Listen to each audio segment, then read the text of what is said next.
Hello, and welcome back to another episode of the Western Canon Challenge, where we are reading the entirety of the Western Literary Canon out loud. Today we are moving on to journal collection number 54. It is the last journal collection in Volume 9, so it is pretty important and momentous. And when we are done with this, we are into the last volume. The journals, if you've been listening along, are in 10 volumes, and so we are almost there, folks. With that said, this journal collection begins with a short, either a full poem or a quotation from a poem from Wordsworth, which I will read, and then that is followed by a biographical sort of editorial update, which I will also read. With that said, I'll read the poem. If this great world of joy and pain revolve in one sure track, if freedom set will rise again, and virtue flown come back. Peace, peace, O purblind crew, who fill the heart with each day's care, nor gain from past or future skill to bear and to forbear. Wordsworth. On the opening day of the new year, the President was to fulfill his promise of emancipation of the slaves, though the decree was limited to those states or portions of states still in rebellion. And this act of justice would lift a load from all champions or lovers of freedom, who could not but feel some anxiety lest some concession should be made to pro-slavery opinion or border state pressure. In response to a call of the leading patriots in and around Boston, Longfellow, heading the list, a musical festival of rejoicing was held in the music hall. Mr. Francis J. Garrison, who as a youth was present, the son of the great apostle of emancipation, has this year, the 50th anniversary of that event, chronicled it in a broadside. He believes the moving spirits to have been John S. Dwight, the musical critic and composer, and Otto Dressel, the distinguished pianist and composer. When the musicians had tuned their instruments and the great audience were expectant of the glorious overture, Josiah Quincy, Jr. came forward and announced that a prologue had been written by Ralph Waldo Emerson, who himself would read it. A newspaper of that week says, probably quoting Mr. Quincy, "This was not in the bills. The committee, making a virtue of necessity, had kept it back for a surprise. The truth is, our poet, while he wished and strove to do it, feeling the imperative splendor of the opportunity, was far too true a poet, and too much upon his honor with the muse to compromise her name by any rash announcement, without authority of her own signed manual, to wit, the actual arrival of the poem." This was the Boston Hymn. Mr. Francis J. Garrison, speaking of the welcome with which the poem was received, says, "But the quickest and heartiest response was to the verse manifestly prompted by Lincoln's proposal, in an earlier proclamation, to indemnify the slaveholders in cash for their emancipated slaves. Pay ransom to the owner and fill the bag to the brim. Who is the owner? The slave is the owner, and ever was. Pay him." No one who heard this could ever forget the tone and emphasis of the speaker. After 2 years with little call from lyceums for lectures, Mr. Emerson seems to have been much in demand again. Early in January he lectured in Toronto, then 2 days later writes to his daughter from Rochester of a serious adventure. While passing Sunday at Niagara, he was waked in the night by a cry of "Fire!" He hastily dressed, threw things into my black bag in the dark, and came out through the smoke and cinders, dragging his trunk. The hotel was burnt. He lost his ticket to Chicago, but at Suspension Bridge had the fortune to meet Reuben N. Rice, a Concord youth who, with one or two others, had come out and got employment on the Michigan Central Railway and had risen to power. He gladly passed Mr. Emerson to Chicago. Apparently the Western engagements lasted through most of February. Then he returned to Concord, only to set forth immediately for Montreal to give a lecture, Classes of Men, before the Mercantile Library Society. Indianapolis, January 26, 1863. Titan, I have read on this journey, and for its noble wisdom and insight forgive what still annoys me, its excessive efflorescence and German superlative. How like Goethe's Wilhelm Meister is its culture, manners, and wisdom. Rome is the best part of it, and therein it resembles Goethe the more. Now and then I find a passage like Charles Newcome, and how it restores to me the golden thoughts that once wreathed round Margaret F. and Caroline and Sam Ward and Anna. Beauty. Matthew Arnold said, "Nature would be a terror were it not so full of beauty." If there is a spring, there will be a stream. Swedenborg. Forms are perfect in proportion to the simplicity of the ideas that they commence from. Nothing stands in nature's way. Nothing is difficult to her, as she goes by insensible degrees, proportionally and harmonically from one extreme to another. There are some living creatures that can, out of their own natures, raise up a light in the dark when they are inflamed with desire. Swedenborg. I suppose the reference is to fireflies and glowworms. But how shall weakness write of force? I like to see our young Irish people. It is the experience of every man who has either combated difficulties himself or attempted to guide others through them, that the controlling law shall be systematic action. Dr. Kane. It is never quite so dismal weather out of doors as it appears from the house window. Neither is the hardship of campaigning so dreary as it seems to us who see not the reaction. Neither is the battlefield so horrible, nor wounds, nor death, as we imagine. Take up a spadeful of loam. Who can guess what it holds? The poet knows the way to his nectar as well as toper to his tavern, or farmer to Brighton. What central flowing forces, say, make up the splendor matchless day? The perpetual change. Look at that cloud rack that overspreads us in the morning. Tomorrow it will be a lake or a river flowing calmly in an old bed, bounded by firm shores, overhung by beautiful forests, and itself passing down to the sea, and there tossing in tempests against the rocky coast. Look at these trees loaded with icicles. Come again, and they will bend to the ground in the autumn sun with perfumed golden pears. We affirm and affirm, but neither you nor I know the value of what we say. Every Jersey wagon that goes by my gate moves from a motive to an end as little contemplated by the rider as by his horse. If any of us knew what we are doing, or whither we are going, then we think we know best. Editor's note. This was a period after the disastrous failure at Fredericksburg and the futile mud campaign on the Potomac, when the war dragged and recruiting, after great losses, even more so. What was to be done with the able-bodied Negroes now flocking into the Union lines?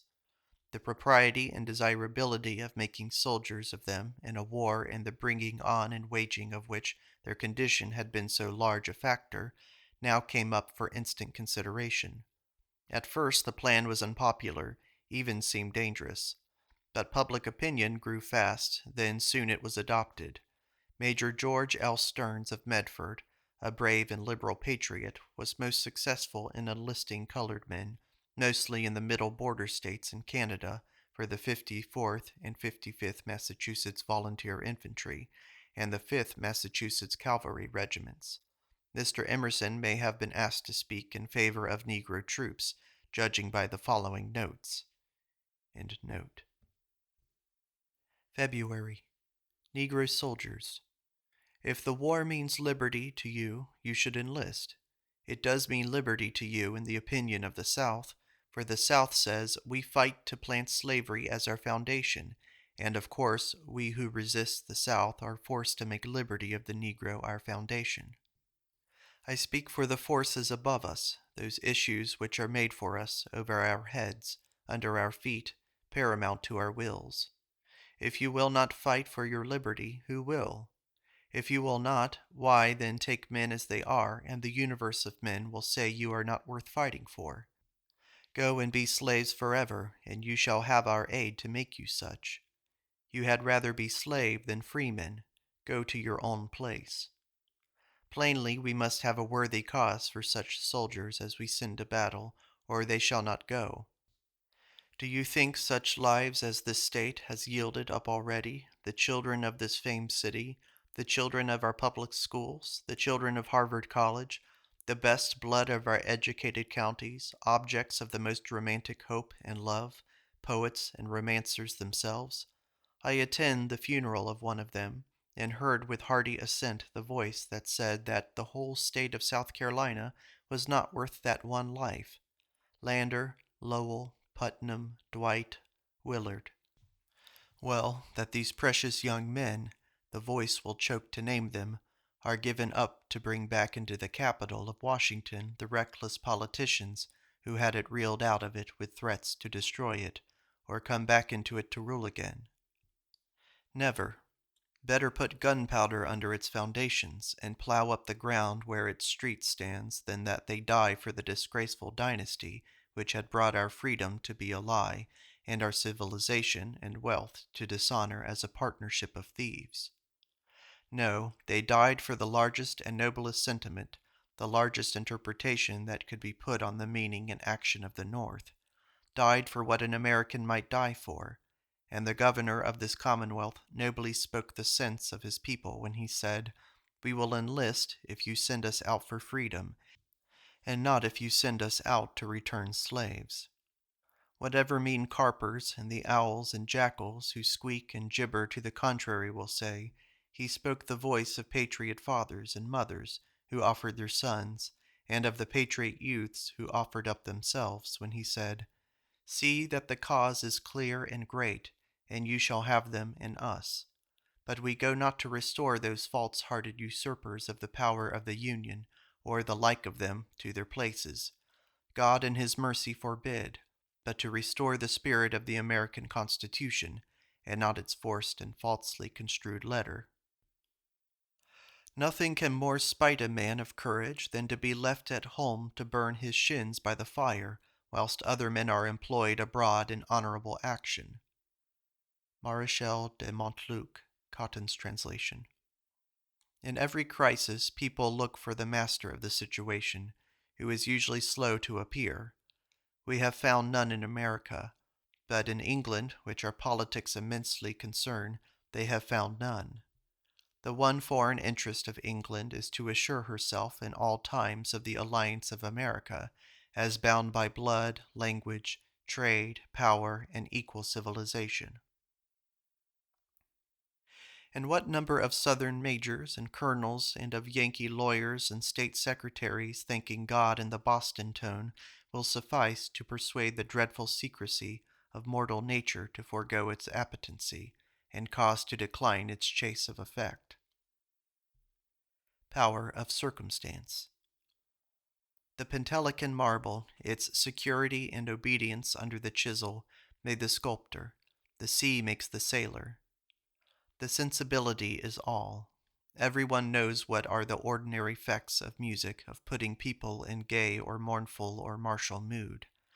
But these are its effects on dull subjects, and only the hint of its power on keener sensibility. The story of Orpheus, of Arion, of the Arabian minstrel, are not fables, but the record of experiments of the same iron at white heat. The Rose telegraph wire is an example of Wordsworth's poem on sound. See Yarrow Revisited, etc. To prize sensibility, see the subjects of the poet. They were insignificant until he raised them. The human mind cannot be burned, nor bayoneted, nor wounded, nor missing. End of March. As dwelt in memory a trace of the old home of Adam's race, as if in humankind abode of Eden paths which Adam trode, and the old love through ages glowed. After the storm come perfect days, neither hot nor cold, when it is a joy to live, and the equilibrium of the elements is then felt by all to be the normal state, and the hurricane the exception. The delight in the first days of spring, the wish to journeys make, seems to be a reminiscence of Adam's paradise, and the longing to return thither. 'Tis that which sets all mortals roving in the month of May. Marriage. He who marries into a well-known and considered family marries perhaps a little from his memory. But he who marries marked personal traits in a new and unknown race, as Louis Napoleon his Eugenie, has a right to rely on forces fresh from the mint of nature, wherein labor, courage, common sense, and health may have stored great resources. Power is never far from necessity. Pythagoras. Power is often in one head as in a nation, for power is after reality, and not after appearance, after quality, and not after quantity. Perpetual forces. How we love to be magnetized. Ah, ye strong iron currents, take me in also. We are so apologetic, such waifs and straws, ducking and imitating, and then the mighty thought comes sailing on a silent wind, and fills us with its virtue, and we stand like Atlas on our legs, and can uphold the world. The earth's towers have no vertigo. Talent is masterless. Possession, the soul of God poured through the thoughts of men. What is the source of power? The two powers are genius and fortune. The mystery of triangulation, of the Trinity in theology and in philosophy, runs through nature. The father, mother, and child are a single example. You cannot coax powder to explode slowly. Swearing will not help. Praying will not help. Chemistry alone can. Gravitation inexorable. Also lightning and heat. The animal borrows the elements of its blood from the whole world. We breathe by all the air we drink from the rivers. We stand and walk by the aid of the gravity of the planet. We are warmed by the sun and succor ourselves daily from universal forces.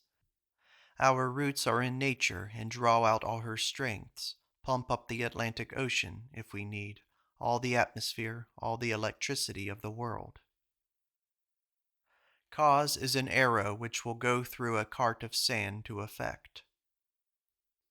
The Persians in their litanies praise that divine necessity, not subject to novelties, and the great is small, the tall short, the broad narrow, and the deep is a ford to him. Socrates says, "The laws below are sisters of the laws above." So really are the material elements of close affinity to the moral elements. But they are not their cousins, they are themselves. On the lower plane it is called heat, on the higher, love. Whenever you enunciate a physical law, I hear in it a moral rule. Ideal politics. A good cause, a universal interest. I like to have men or governments ride on these strong horses. Thus a righteous edict of the government works when we sleep, when the army goes into winter quarters, when generals are treacherous or imbecile, works at home among the women, among the troops, works down south among the planters and the Negro captains, works overseas among candid, virtuous people discussing America in their sitting rooms, comes thence in a time, ever growing firmer, up into cabinets and compels parliaments and privy councils to hear and obey it. Elasticity of a man. A grain of air will expand and clothe the planet, and 60 atmospheres be condensed as one, if you have only one force. Cork, india rubber, steel spring, hydrogen, gunpowder. What are these to this airy agent, man, who now is fed on a few grains of corn, and finds his duties less and less till he comes to suicide, and now takes up all the powers of other men, the reserved force of kingdoms, the accumulations of old ages, all the elements of nature, rules them, and wants nature to pass a new homestead bill, and provide us with a world of peace. Forces. My point is that the movement of the whole machine, the motive force of life and of every particular life, is moral. The world stands on our thoughts, and not on iron or cotton. And the iron of iron, the fire of fire, the ether and source of all the elements, is moral forces. Uses of the war. 1. Diffusion of a taste for hardy habits. 2. Appeal to the roots of strength. The benefit of war is that the appeal not being longer to letter and form, but now to the roots of strength in the people, the moral aspect becomes important, and is urgently presented and debated, whilst in preceding quiet times custom is able to stifle this discussion as sentimental, and bring in the brazen devil himself. Certain it is that never before since I read newspapers have the morals played so large a part in them as now. As I have elsewhere written, when Jove has points to carry, he impresses his will on the structure of minds.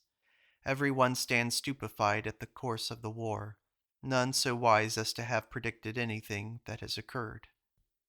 Every one reads the ballad of the people on each new question with surprise, and the pious and once hopeless lover of freedom with trembling joy. And this surprise shows that nobody did it or thought it but the Lord alone. 3. Besides, war is not the greatest calamity. I see in the street about the saloon plenty of boys and men who are nuisances, but who only want a master to make them useful to themselves and to society. The saloons, said Edmund Hosmer, are worse than war to their customers. How the war teaches our youths of the haute volée. Do I not know how to play billiards and whist? Do I not know the violin and flute? Yet I will throw myself on these bayonets. 4. War organizes. All decomposition is recomposition. What we call consumption is energetic growth of the fungus or whatever new order. War disorganizes, but also organizes. It forces individuals and states to combine and act with larger views and sunder the best heads and keep the population together, producing the effect of cities, for camps are wandering cities. My interest in my country is not primary but professional. I wish that war as peace shall bring out the genius of the men. In every company, in every town, I seek intellect and character, and so in every circumstance. War, I know, is a potent alterative, tonic, magnetizer, reinforces manly power 100 and 1,000 times. I see it come as a frosty October, which shall restore intellectual and moral power to these languid and dissipated populations. 5. What munificence has the war disclosed? How a sentiment could unclasp the grasp of avarice and the painfulest economy. 6. It has created patriotism. We regarded our country as we do the world. It had no enemy, and we should as soon have thought of vaunting the atmosphere or the sea. But let the comet of the moon or Mercury or Mars come down on us, we should get out of our buffers and electricities, and stand for the earth with fury against all comers. War sharpens the eyes, opens the mind of the people, so that truths we were once forbidden to speak, I hear shouted by mobs, saluted by cannon, redacted into laws. Emancipation of Maryland, of Tennessee, of Missouri, of Louisiana. In quiet times the willful man has his way, in war the truthful man. Varnhagen. I thought today much on the religions. They are the strongest helps of man, and each takes to himself what fits him. The Jew, Jehovah; the Catholic, the Virgin Mary; the Protestant, Jesus. To have religion, to have a creed, means to give up yourself unconditionally to an image, to a thought, and who can or must do that, to whom that thing succeeds, has incontestably a great hold and consolation, trust. Whoever is directed on steady free thinking, whose piety fastens not on fixed images, seems in many respects to have a harder lot, and to represent a more difficult side of humanity. And the divinity, who sees the different strivings which belong to it, looks surely with greater approbation on those who have the most difficult approach to him, as a general reckons those troops the best on whom he lays the most duties, to whom he gives the least rest and indulgence. I may say for the alert outposts of the Lord, it is impossible to expect a quiet watch. The proud line troops, the old guard, will ever think themselves better than the light chasseurs and the sharpshooters. Varnhagen, Vol.1, page 45. Force of circumstances. A steam engine is nothing but a tea kettle. Put a little card wheel at the nose and it turns it. Make the kettle larger, and instead of the card, a wheel of wood or an iron, and it turns it as well. But if the tea kettle is cold, or you have no water, the thing cannot be done. The enemy has surprised a town 10 miles off. You load the cannon and ammunition and troops on the cars, but all the army cannot move or drag them. But if you can only get up fire and get the wheel to the nose of the tea kettle, it goes off like a bird. Vesuvius, said Albano, stands there in this pastoral poem of nature and exalts everything as a war does the age. And when it is over, the dead and the living stand exalted in the world, because they had not cared for life. Richter, Titan. There is really an earthquake coming, said Agata. I actually feel it. Good night. God grant one, said Albano. Oh, why? Said Linda eagerly, but in low tone.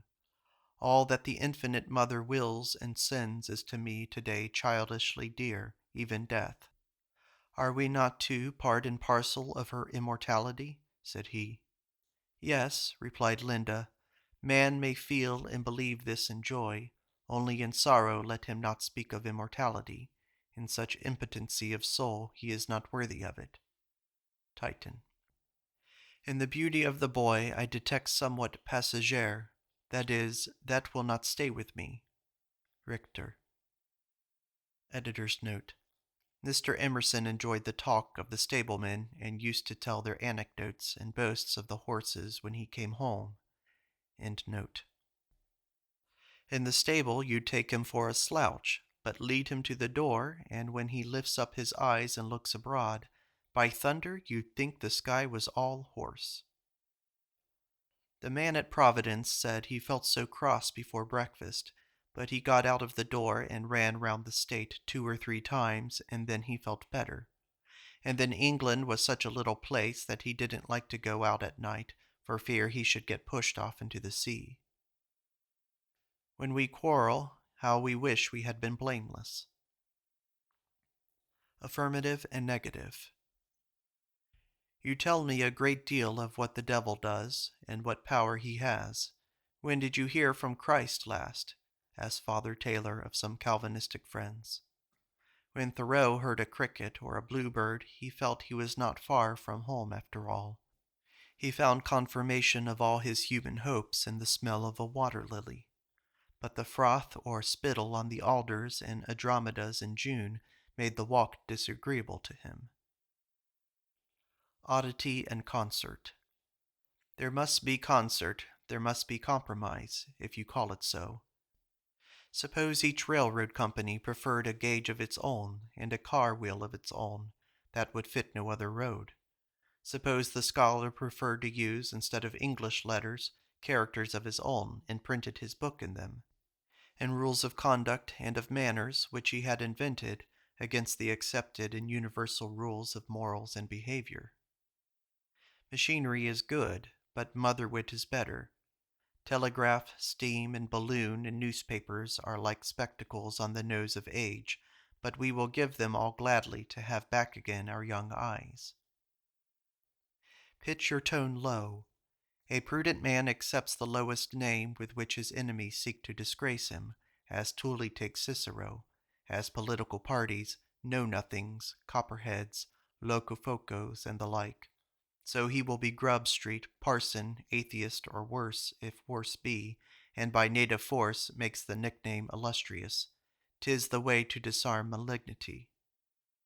The superlative, so dreary and dull people, in the hands of wit gives a fillip or shock most agreeable to the drowsy attention, and hints at poetic power. And what follows is an untranslated short quotation by Montanescu. No great discovery was ever made without a great guess. Sir Isaac Newton. Old age. An indignation meeting proposed. President Lincoln should remember that humanity in a ruler does not consist in running hither and thither in a cab to stop the execution of a deserter, but, as Napoleon said, justice is the humanity of kings. Pugin distinguishes ornamented construction from constructive ornament. April. This running into the Catholic Church is disgusting, just when one is looking amiably round at the culture and performance of the young people, and fancying that the new generation is in advance on the last. Sam Ward says the misfortune is that when the young people have this desire, there is nothing on the other side to offer them instead. And it is true that Stoicism, always attractive to the intellectual and cultivated, has now no temples, no academy, no commanding Zeno or Antoninus. It accuses us that it has none, that pure ethics is not now formulated and concreted into a cultus, a fraternity with assemblings and holy days, with song and book, with brick and stone. Why have not those who believed in it and love it left all for this, and dedicated themselves to write out its scientific scripture, to become its Vulgate for millions? I answer, for one, that the inspirations we catch of this law are not continuous and technical, but joyful sparkles and flashes, and are recorded for their beauty, for the delight they give, not for their obligation, and that is their priceless good to men that they charm and uplift, not that they are imposed. These words out of heaven are imparted to happy, uncontrollable Pindars, Hafitzes, Shakespeares, and not to Westminster assemblies of divines. And yet it must be confessed that the New World lies in the chaos and expectation until now, that this mad war has made us all mad, that there was no minority to stand fast for eternal truth, and say cannons and bayonets for such as already knew nothing stronger. But we are here for immortal resistances to wrong. We resist it by disobedience to every evil command, and by incessant furtherance of every right cause.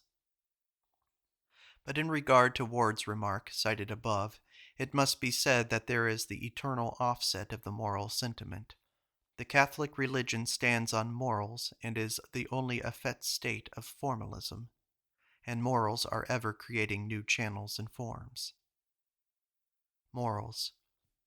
It has not yet its first hymn, but that every line and word may be coals of true fire, perhaps ages must roll ere these casual, wide-falling cinders can be gathered into a broad and steady altar flame. The mills of God grind slow, but grind fine. Don't cry, Miss Lizzie, the Lord is tedious, but he is sure. April. I find Walden entirely open, and I have failed to know on what day, probably on Saturday 11th and Sunday 12th. Pseudo-spiritual. At Portland I found that the poor spirits who had afforded much information and exhibition of nimbleness and jugglery to the W. family, and were rising to much importance in the gossip of the city, were suddenly silenced, disheartened, and quite extinguished, by Mrs. W.'s finding that the aristocracy resisted the movement. Instantly she withdrew her patronage, drove all the mediums and sympathizers from her house, and the poor spirits, being effectually snubbed, have not tapped or whimpered since. The bird in the rain is well off. He is made of rain, but man is at many removes. State Secretary Antonio Perez said, "If God should be weary of monarchies." How can you stop the freedom of the press? In 1845, when the censorship was tyrannical in Prussia, Dr. Jacobi of Königsberg printed a book which contained nothing else than royal orders in cabinet, addresses, letters, etc., of the present king, and by the mere arrangement of these made the bitterest satire, so scandalous did the contradictions and obscurities appear. The police sharply hunted out the book and huddled it aside. That again was a satire. See Varnhagen. France. Rahel said that you find Germany in Paris, but not Paris in Germany. April 17th. Alcott defended his thesis of personality last night, but it is not a quite satisfactory use of words. We speak daily of a government of power used to personal ends, and I see profound need of distinguishing the first cause as superpersonal. It deluges us with power. We are filled with it, but there are skies of immensity in between us and it. That Alcott's true strength is in the emphasis he gives to partnership of power against the doctrine of fate. There is no passive reception. The receiver to receive must play the God also. God gives, but it is God or it takes God also to receive. He finds or fancies Goethe a priest of fate, and writing Faust. He, in other words, Goethe, never liberates, because he is prisoner himself.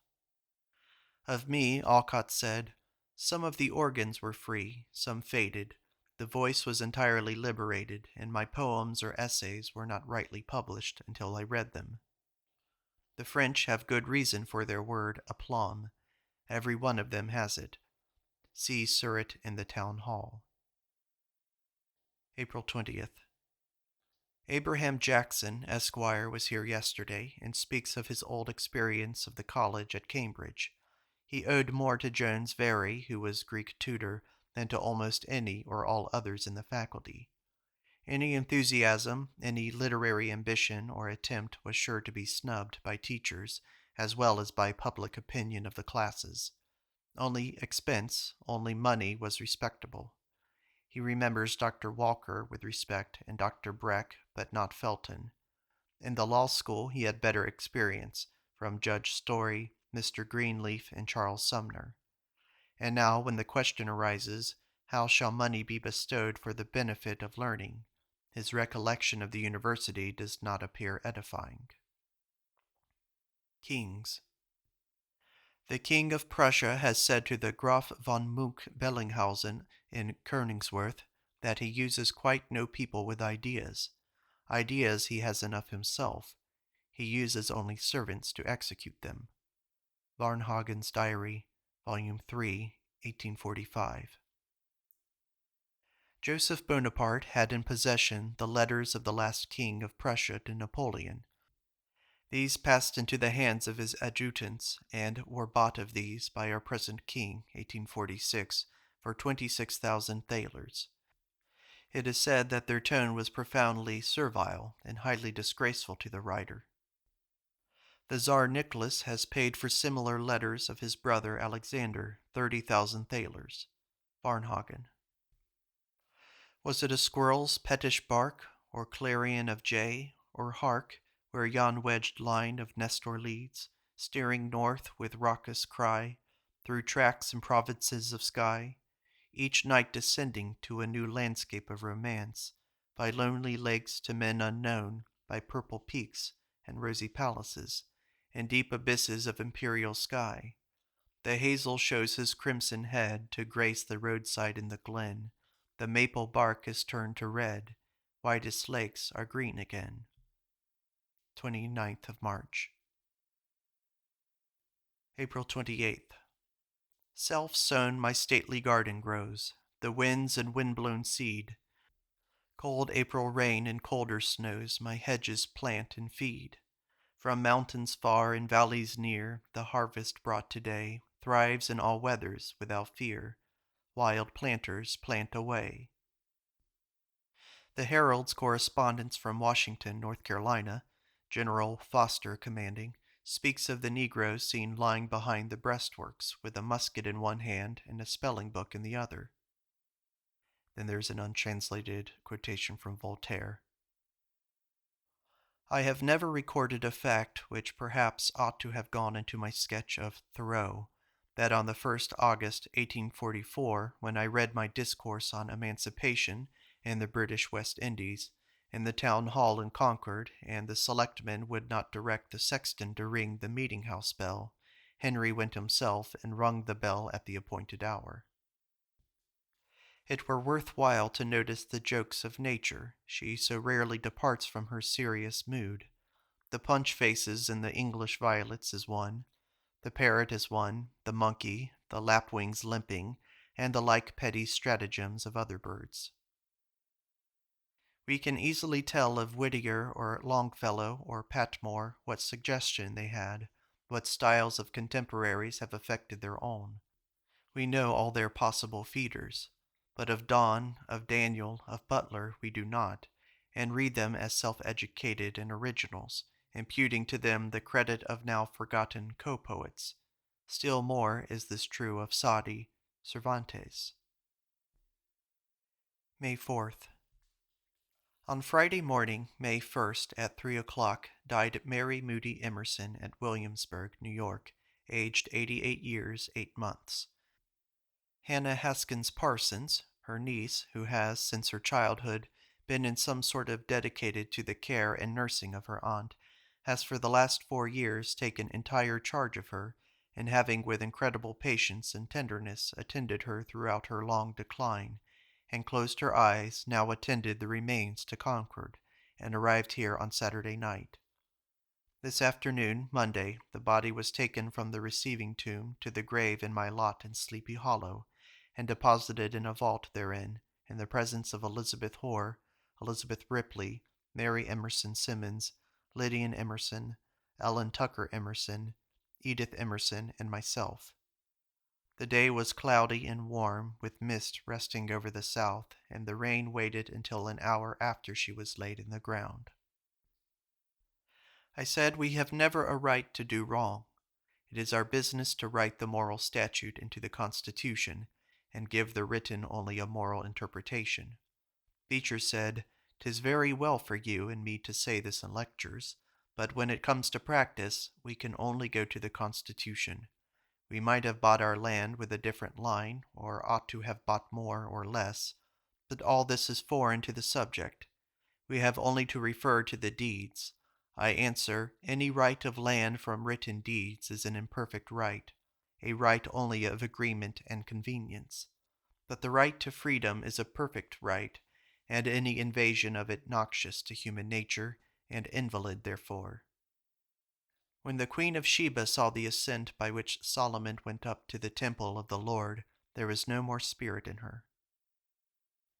A guiding star to the arrangement and use of facts is in your leading thought.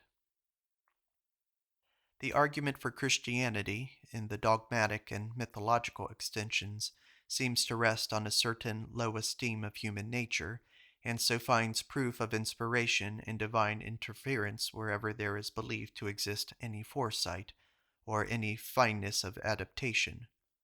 Hence men of large mental and moral perception, having anticipated the revelation, do not need it, and the argument has no force for them. "The coldest weather," writes Aunt Mary in her journal, Concord, 1821, "ever known.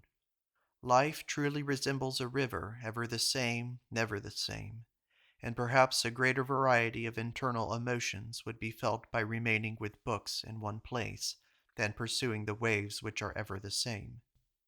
Is the melancholy bird of night, covered with dark foliage of the willow and cypress, less gratified than the gay lark amid the flowers and suns?" Again she writes, "It is mortifying to fluctuate in our opinions respecting anything which is not novel, especially oneself. Yet as to mind and heart I alter very much. Yet how stationary that little self! How many stars have set and risen, suns perhaps expired, and angels lost their glory, since I have droned in this place." This is the end of Part 1 of Emerson's Journal Collection number 54, dating from the year 1863, when the poet was 60 years old. Thank you for listening.